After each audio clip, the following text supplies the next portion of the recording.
हाड़ी पियाले कि पियाले महुआ काके पियाय दिले होय गेलो दीवाना। हाड़ी पियाले कि पियाले महुआ काके पियाय दिले होय गेलो दीवाना। अरे दिल देबू जान देबू सब कुछ तोर नाम कर देबू।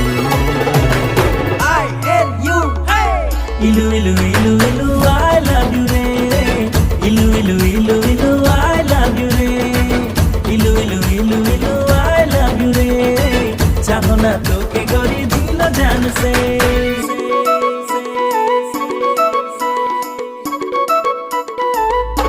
दोस्तों आप लोगों के बीच दिल धड़काइले नया गाना प्रस्तुत करत है डीजे आनंदो कुजूर और डीजे सेवाग कुजूर। गाना सुन के नवा भोजी मन कमर हिलाई के नाचे ना। झिमिर झिमिर लगा थे प्रेम के नासा और दिल में बसलिया है तोर सुरतिया।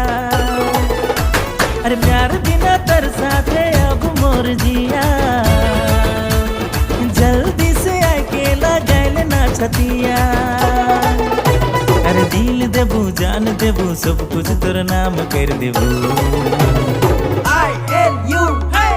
इलू इलू इलू इलू आई लव यू रे। इलू इलू इलू इलू आई लव यू रे। इलू इलू इलू इलू आई लव यू रे। चाहो ना तो के गोरी दिल जान से। छोड़ा छोड़ी मने नाचे खोजे ना। आनंदो कुजूर और डीजे सेवाग कुजूर।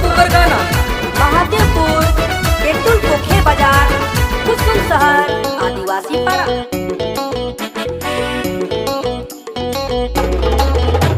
अरे ना तो खिसा गोरी दे देना एक चुम्मा। नैना से लड़ाई के नैना कर ले तोर दीवाना। अरे ना सोच पे मौके तो लगो कोई लफंगा। जियो सागी गीत के ही ला दे लो रेंगिया। अरे दिल देबू जान देबू सब कुछ तोर नाम कर देबू। इलू इलू इलू इलू आई लव यू रे।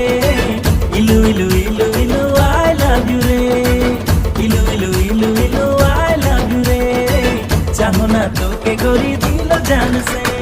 हाड़ी पियाले कि पियाले महुआ काके पियाय दिले होय गेलो दीवाना।